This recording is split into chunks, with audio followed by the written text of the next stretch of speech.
मैं भावना शर्मा आप सभी को नमस्कार करती हूँ। दोस्तों, आप सभी कैसे हो? आशा करती हूँ कि आप सभी ठीक होंगे। मैं भी ठीक हूँ। दोस्तों, आप सभी CTET की प्रिपरेशन में लगे हुए होंगे और आशा करती हूँ कि आपने CTET की प्रिपरेशन अच्छे से कर ली होगी, क्योंकि अभी CTET के एग्जाम में बहुत ही कम टाइम बचा हुआ है। तो सभी CTET की प्रिपरेशन में लगे हुए होंगे जिन्होंने CTET का एग्जाम क्रैक करना है। अगर आपने तैयारी अच्छे से कर ली है तो बहुत ही अच्छी बात है। अब आप प्रीवियस ईयर क्वेश्चंस की प्रैक्टिस करें जिससे आपके मार्क्स बहुत अच्छे आ जाएं। दोस्तों, ये वीडियो उनके लिए है जिन्होंने अभी तक अच्छे से तैयारी नहीं की है। अगर आपने अपने CTET के एग्जाम की प्रिपरेशन अभी तक नहीं की है तो आप कौन से टॉपिक करें जिससे आपका CDP अच्छे से कवर हो जाए और आप अपने एग्जाम को क्रैक कर पाओ। तो दोस्तों, आज हम CDP के कुछ इंपॉर्टेंट टॉपिक के बारे में डिस्कस करेंगे। इसमें से पैडागोजी भी कवर हो जाएगी। तो दोस्तों, आज आप अगर CDP के इम्पोर्टेंट टॉपिक्स के बारे में जानना चाहते हो तो ये वीडियो कंप्लीट देखें और इस वीडियो में देखने से ही आपको ये अनुमान हो जाएगा कि ये बहुत ही इम्पोर्टेंट चैप्टर्स हैं। तो दोस्तों, अगर मैं CTET के पेपर फर्स्ट और पेपर सेकंड दोनों की बात करूं तो पैडागोजी 75 मार्क्स के अप्रोक्सीमेट पूछी जाती है। तो CDP और पैडागोजी CTET पेपर 1 और पेपर 2 दोनों के लिए महत्वपूर्ण रोल प्ले करती है। तो अगर आप CDP और पैडागोजी और विद इसके प्रीवियस ईयर पेपर्स 3 या 4 साल की प्रैक्टिस करते हो तो आप CTET के एग्जाम को क्रैक कर सकते हो। अगर मैं पेपर 1 की बात करूं तो 30 मार्क्स में CDP पूछी जाती है, 15 मार्क्स की पैडागोजी हिंदी की और 15 मार्क्स की पैडागोजी इंग्लिश की, 15 मार्क्स की पैडागोजी EVS की और 15 मार्क्स की पैडागोजी मैथ की। सेम प्रोसीजर से पेपर सेकंड में भी पैडागोजी पूछी जाती है। तो दोस्तों, अगर आप CDP के ये टॉपिक्स कर लेते हो तो CDP में तो आपके अच्छे नंबर आएंगे ही, इसके साथ आप पैडागोजी में भी ये टॉपिक आपको बहुत ही हेल्प करेंगे। तो CDP और पैडागोजी और प्रीवियस ईयर क्वेश्चंस CTET के बोथ पेपर के लिए इंपॉर्टेंट रोल प्ले करते हैं। तो दोस्तों, आज हमारे पास हैं CDP के इंपॉर्टेंट टॉपिक्स। देखो कौन कौन से हैं। सबसे पहले है हमारे पास concept of development. Concept of development, विकास की अवधारणा।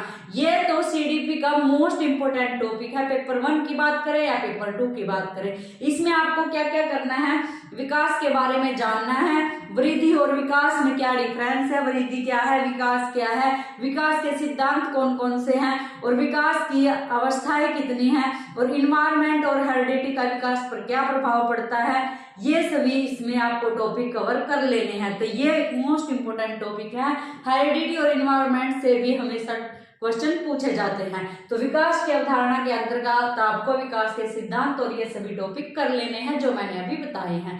सेकंड नंबर पर है हमारे पास पियाजे, वाइगोत्स्की, कोलबर्ग। ये तीनों तो मोस्ट इंपोर्टेंट है CTET के दोनों पेपर के लिए। इनमें से कम 3 क्वेश्चन पियाजे से पूछे जाते हैं और 2 या 3 क्वेश्चन मैं बोलूं तो दोनों से पूछे जाते हैं। तो ये तीनों सभी पार्ट्स के लिए इंपॉर्टेंट है। इनसे पैडागोजी में भी क्वेश्चन पूछा जाता है। तो ये तीनों तो आपने पक्का कर लेने हैं। इसके बाद है हमारे पास CCE, continuous and comprehensive evaluation, सतत और व्यापक मूल्यांकन। ये भी हमारे पास एक इंपॉर्टेंट टॉपिक है। इससे हर बार क्वेश्चन पूछा जाता है।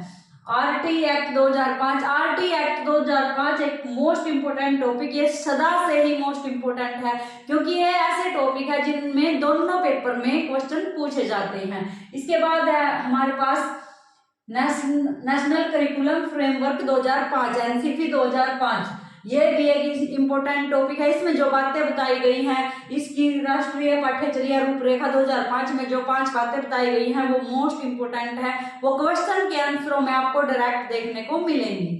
इसके बाद है हमारे पास इंक्लूसिव एजुकेशन। इंक्लूसिव एजुकेशन को तो मोस्ट इम्पोर्टेंट मान के चलो क्योंकि समावेशी शिक्षा पर जोर दिया गया है। सभी बच्चों को एक साथ शिक्षा देनी है, चाहे उनमें कोई भी किसी भी टाइप का बच्चा हो, उनको अलग थलग नहीं करना है। इंक्लूसिव एजुकेशन को ध्यान में रखकर अगर आप क्वेश्चनों के आंसर सॉल्व करोगे तो आपका एक भी क्वेश्चन गलत नहीं होगा। इसके बाद है हमारे पास ब्लूम्स टैक्सोनॉमी। ऐसा कोई भी प्रीवियस ईयर पेपर आपको नहीं मिलेगा जहां से इन टॉपिक से क्वेश्चन ना हो। तो ब्लूम्स टैक्सोनॉमी से भी हर बार क्वेश्चन पूछा जाता है। इसके बाद है हमारे पास लैंग्वेज एंड थॉट, भाषा और विचार। भाषा और विचार से CDP के साथ साथ हिंदी पैडागोजी, इंग्लिश पैडागोजी में भी आपको क्वेश्चन देखने को मिलेगा। तो पैडागोजी के अनुसार और सीडीपी के अनुसार ये एक इम्पोर्टेंट टॉपिक है। इसके बाद है हमारे पास जेंडर बायोलॉजी, सेक्स से हर बार क्वेश्चन पूछा जाता है। भले ही इससे एक क्वेश्चन पूछा जाए लेकिन क्वेश्चन पक्का मिलेगा आपको और दोनों ही पेपर में मिलेगा। ये जो हमारे पास टॉपिक है ये सीटेट पेपर 1 और पेपर 2 दोनों के लिए इम्पोर्टेंट है। इसके बाद है हमारे पास मोटिवेशन अभिप्रेरणा। तो अभिप्रेरणा भी एक इम्पोर्टेंट चैप्टर है। इसके बाद लैंग्वेज लर्निंग एंड एक्विजिशन, भाषा का अधिगम और अर्जन दोनों के बारे में आपको पता होना चाहिए। इनमें क्या डिफरेंस होता है, कैसे हम इसको ग्रहण करते हैं, इसके बारे में आपको डिटेल में पता होना चाहिए। और इससे क्वेश्चन आपको Hindi pedagogy, English pedagogy, subject की पैडागोजी में भी देखने को मिलेगा। तो ये टॉपिक सीडीपी और पैडागोजी दोनों के लिए इम्पोर्टेंट हैं। इसके बाद है हमारे पास लैंग्वेज स्किल, भाषाई कौशल। 4 प्रकार के हमारे भाषाई कौशल होते हैं। इनको आपने सीरीज में याद करना है, सीरीज में ये आपको पता होना चाहिए। और ये इंग्लिश पैडागोजी में भी है, हिंदी पैडागोजी में भी है। तो ये इम्पोर्टेंट चैप्टर है पैडागोजी के अनुसार। इसके बाद है हमारे पास डायग्नोस्टिक एंड रेमेडियल टीचिंग। ये हमारे पास पैडागोजी और सीडीपी का एक महत्वपूर्ण और बहुत ज्यादा महत्वपूर्ण टॉपिक है, क्योंकि ये पैडागोजी में भी पूछा जाता है और उसमें सीडीपी में भी पूछा जाता है। पैडागोजी में ये ईवीएस की पैडागोजी में मिल सकता है, मैथ की पैडागोजी में मिल सकता है, एसएसटी की पैडागोजी में मिल सकता है, क्योंकि ये सभी सब्जेक्ट के लिए इम्पोर्टेंट है। डायग्नोस्टिक एंड रेमेडियल टीचिंग, उपचारात्मक और निदानात्मक शिक्षण। इसके बाद है हमारे पास टीएलएम, टीचिंग लर्निंग मटेरियल, शिक्षण सहायक सामग्री। ये हमारे पास सभी सीडीपी और सभी पैडागोजी के लिए इम्पोर्टेंट टॉपिक है। इसको आपने पक्का से देख लेना है कि कौन कौन सी सामग्री है, किस प्रकार से यूज होती है, कौन कौन सी सहायक है, कौन कौन से हमारे लिए इम्पोर्टेंट है। इसके बाद है हमारे पास इंटीग्रेटेड सब्जेक्ट टीचिंग भी सीडीपी और पैडागोजी के लिए इम्पोर्टेंट है। एक दूसरे सब्जेक्ट को आपस में इंटीग्रेट करके कैसे पढ़ाया जाता है और क्यों पढ़ाना चाहिए, क्या इसके फायदे हैं, इसके बारे में भी आपको डिटेल में पता होना चाहिए। तो दोस्तों ये थे हमारे सीडीपी और पैडागोजी के वो इम्पोर्टेंट टॉपिक्स जिनको अगर आप कवर कर लेते हो, इनकी वीडियो देख लेना या फिर बुक से पढ़ लेना। इसके बाद दोस्तों आप कम से कम 4 साल के प्रीवियस ईयर क्वेश्चंस प्रैक्टिस करना। प्रीवियस ईयर पेपर जब आप लगाओगे तो आपको अपने आप अनुमान हो जाएगा कि ये टॉपिक्स वेरी इंपॉर्टेंट हैं। तो दोस्तों अगर आप इन टॉपिक्स को कवर करते हो तो अपना आसानी से सीटेट का एग्जाम क्रैक कर सकते हो। तो दोस्तों अगर आपने यहाँ तक वीडियो देख ली है तो वीडियो को लाइक करना और कमेंट करके जरूर बताना कि वीडियो कैसी लगी, क्योंकि आपके कमेंट ही मुझे नेक्स्ट वीडियो बनाने के लिए मोटिवेट करते हैं। मिलते हैं नेक्स्ट वीडियो में एक नए टॉपिक के साथ।